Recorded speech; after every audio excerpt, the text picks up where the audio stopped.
Šodien parunāsim par vienu no mūsu lielākajām laivām, un tā ir Latrex 409. Tā ir 5-metrīga motorlaiva, 1,90 m platumā, paredzēta motoram 40 līdz 60 zirgu spēku. Šajā laivai ir trimarāna forma, kas nodrošinās ļoti augstu stabilitāti. Viņi arī nebaidās no sānu viļņiem. Varam arī griezties mierīgi, nebaidoties, ka kāds sānu vilnis mūs apmetīs riņķī. Ar viņu varēs lielā ātrumā braukt, principā, jebkādos apstākļos. Tā kā citi stāvēs, jūs varēsiet viņiem pabraukt garām. Tā nav problēma, pilota viļņi patīk šai laivai. Nav bijis nereiz tādi kaut kādi apstākļi, kaut kādi viļņi, ka man būtu bijis bail. Citreiz ar kaut kādām lielākām laivām tāda nedrošības sajūta ir. Trimarāns arī nodrošinās to, ka viņai būs maza iegrime un strauji atlaižot gāzi, nebūs tā, ka te viss aizliesies ar ūdeni. Viņai to aizmugurējo daļu paceļ gaisā.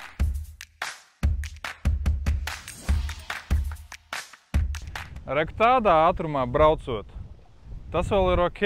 Pat ja tur ir 16 km/h, viņš netaisa milzīgu vilni. Bet tā, kad jūs pabrauciet vēl 5 km/h ātrāk, tad viņam iegrimst aizmuguru un tad viļņi pāri betona malai smeļās. Un viss, un es esmu ūdenī. Un varam gāzt.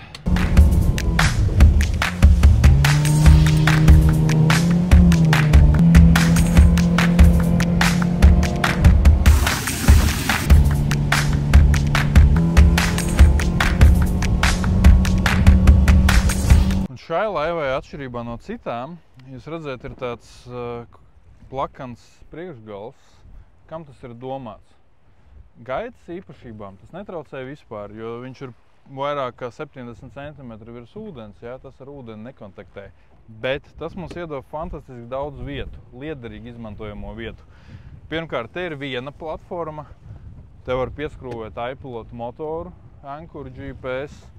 Te var tur eholotu nolikt kaut kādu. Te uzreiz var nolikt dzīvoto devēju, lai skatītos, kā tu iemet mānekli un kā zivs kožļā asti viņai. Te ir ankuru kaste. Apskaties, cik milzīga kaste. Saviem 1,95 m šādi var apgulties. Sauļoties var. Mazāk gabarīti cilvēki vispār ar taisnām kājām varēs gulēt. Šajos 5 metros ir dabūt tik daudz vietu, kā kaut kādā 6-metrīgā laivā. Kā ir stabili stāvēt tur? Domāju, ka varētu arī džerkot. Šādos viļņos arī? Jā, tādos viļņos zivis ķerās. Diezgan lielos viļņos braucam, kur principā viss pārējās laivas gandrīz vai stāv uz vietas, viņi nevar ātri pabraukt. Vai nu viņi brauc baigi krātoties, no te mēs mierīgi ejam ar savu 40 km/h vispār bez stresa. Un mums ir arī pilnībā vienalga sānu viļņi. Rekur es griežu mierīgi laivu, un sānu viļņi dod šajā bortā mums. Rekur grīdā ir korķīts. Kā domājies, to korķīti attaisīšu vaļā, sāks laivā ūdens nākt iekšā? Pamēģinām. Oi. Un viss. Tas arī ir viss. Klāja drenāžu sistēma. Laiva principā var stāvēt piestātnē. Līs, lietus, sniegs un viss tecēs ārā. Tas tagad es ar saviem 100 kg te aizmugurē sēžu un te biškiņ šajā bedrītē ir ūdens. Bet, kad viņa būs bez cilvēkiem un piestātnē stāvēs, tad te viss būs savs. Tagad paskatīsimies, kā šī laiva uzvedās viļņos, kā izpaužās tā braukšanas kvalitāte ar šo formu.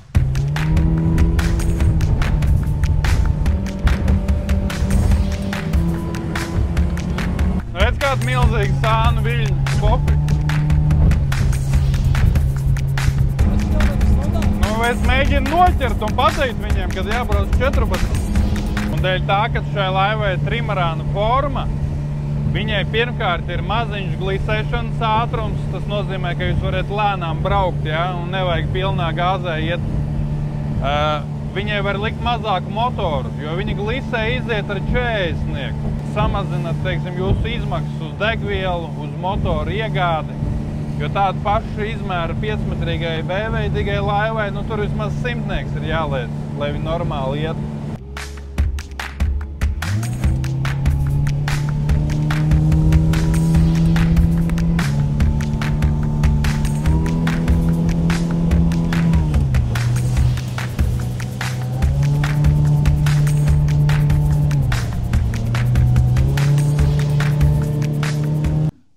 visām mūsu laivām ir metromērs, kurš nozīmē minimālo zivs izmēru, kāds jums jānoķer. Laivai komplektā standartā nāk 2 knehti priekšā nerūsējošā tērauda, 2 knehti aizmugurē nāk, iekšpusē nāk rokturi, kur pieturēties.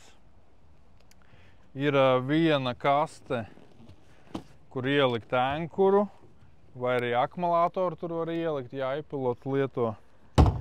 Tad šeit ir viena kaste, kur glābšanas vestes salikt. Šeit ir kaste, kur salikt mānekļus, tur svinus un tā tālāk.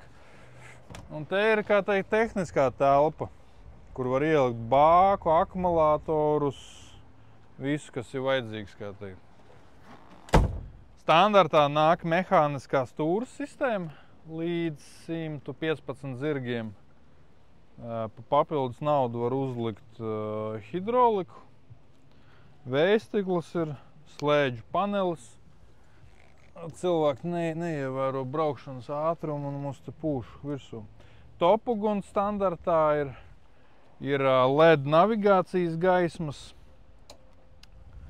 Var uzstādīt tilpnes sūkni, elektrisko automātisko, kas izsūks ārā kaut kādus ūdeņus, ja tur būs. Cilvēki ievērojot ātrumu, laivas daudzās. Var uzlikt arī ķīļa metāla aizsargu, lai varētu braukt krastā tur uz kaut kādiem akmeņiem.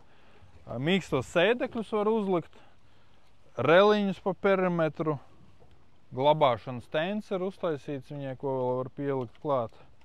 Principā pārējais viss te ir. Ja, kabina klāt motoru un aiziet. Kaut kā tā, cenas sākās no 6000 eiro līdz 10 000. Tas atkarīgs, ko jūs tur saliksiet, jo labi hidroliskā stūra sistēma ar uzstādīšanu jau būs 1000 eiro. Ja? Tur reliņi maksā naudu, mīkstie beņķi maksā. Bet ir cilvēki, kas pērk bez mīkstajiem beņķiem, bez kaut kādām tur ekstrām, jo viņiem nevajag. Viņiem vajag tādu tīru utilitāru laivu, parastai kaut kādai mašķerēšanai vai arī darbam. Ja? Mēs tur uz Igauniju esam aizsūtījuši arī ostā. Viņi darbam izmanto bojas, lieka to laivu. Tā kā nokomplektēt var viņu dažādi.